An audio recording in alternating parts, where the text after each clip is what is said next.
situations that we saw in the 7-man front, the fits against a flow run, a flood run, and a split run. And now we're going to add that 8th defender in the box. Obviously, by having 8 defenders in the box, you have a stronger run defense. Now you match up a little bit better. You're not demanding any player to play 2 gaps. The difference being is the coverage that you have behind it. In that 7-man front, we feel really good about our coverage and the double team on the wide receivers. But in the 8-man front, you give a little bit of softness in your outside coverage areas, your zones, which we'll talk about here in a minute. But let's start with the 8-man front, which we will call over 82 for this picture here.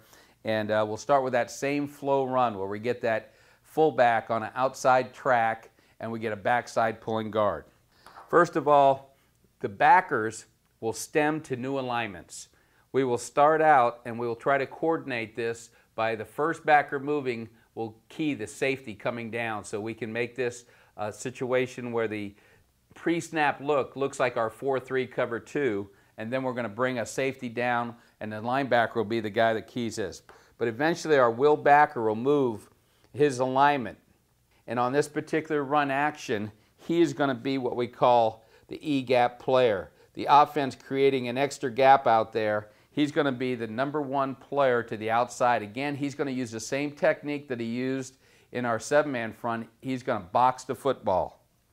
Our Mike backer, who moves his alignment now to a stack position, what we call stack B, right behind the tackle there in the 3 technique tackle, he's going to track that running back, and just like he did in the 7-man front, he is going to track and take on the next player, in this case the pulling guard, and he's going to box that man also.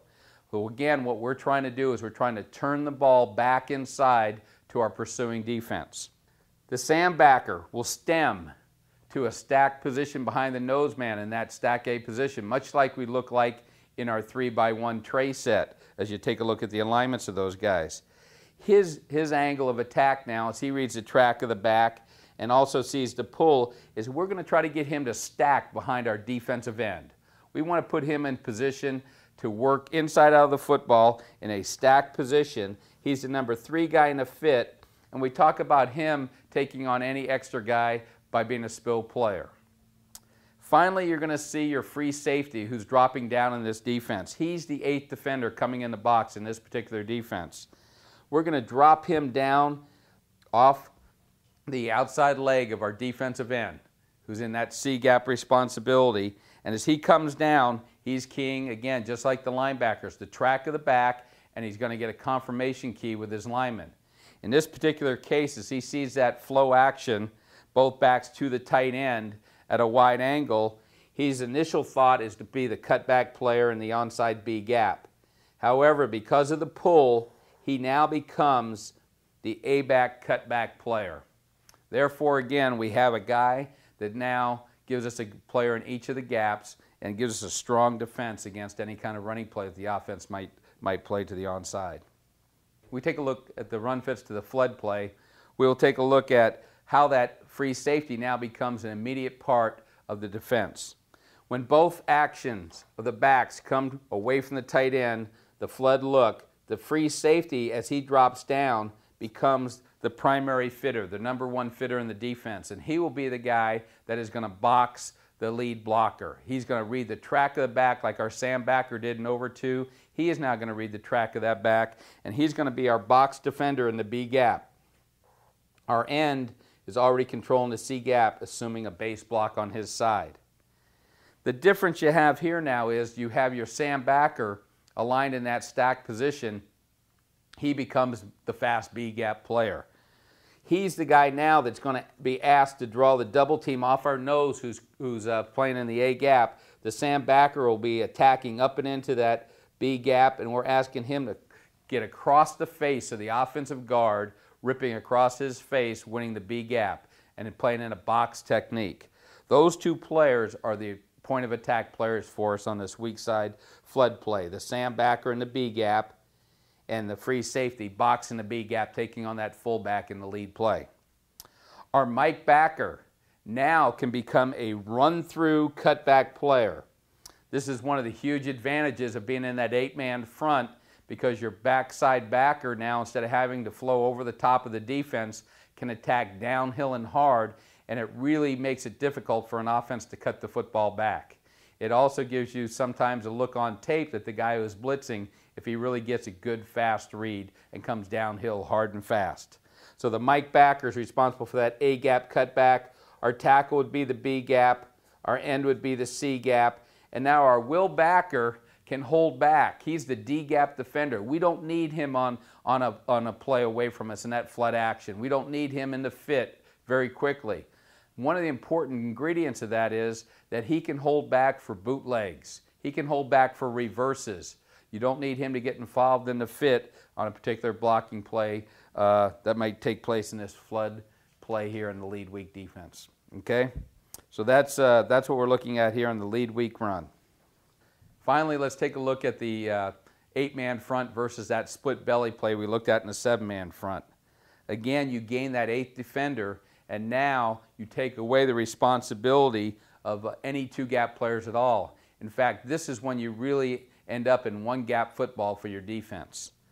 The free safety, reading the track of the back, if we use that same veer blocking scheme with the tackle coming down inside, our defensive end will spill the fullback, or he'll come under the fullback.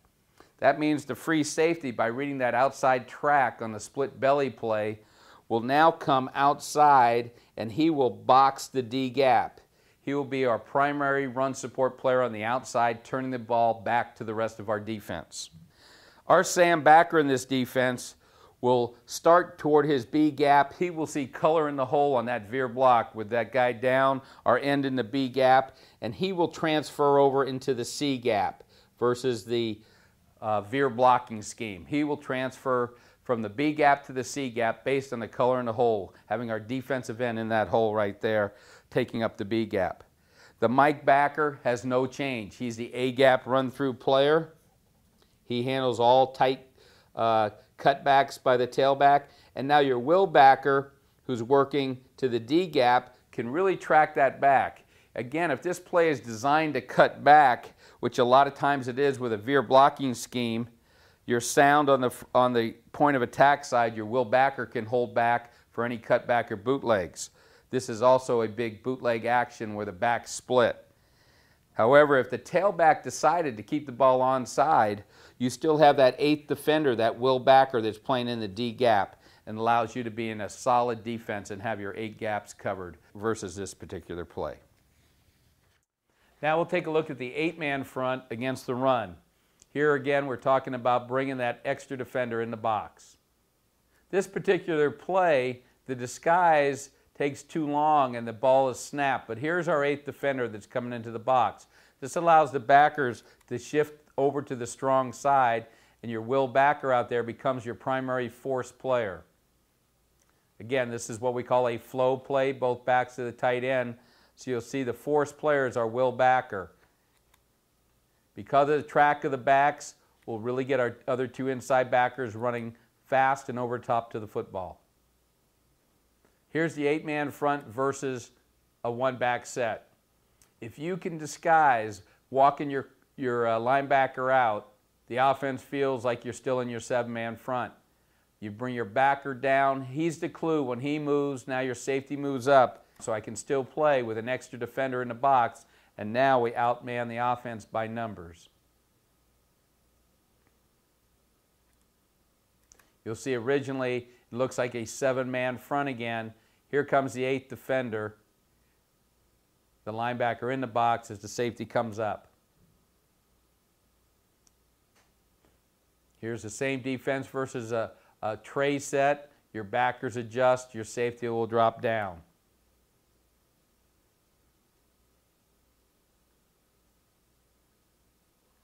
You can see the good alignment shifting over by the linebackers. He wants to continue downhill hard, doesn't want to jump back there. He should know that the free safety is his cutback play.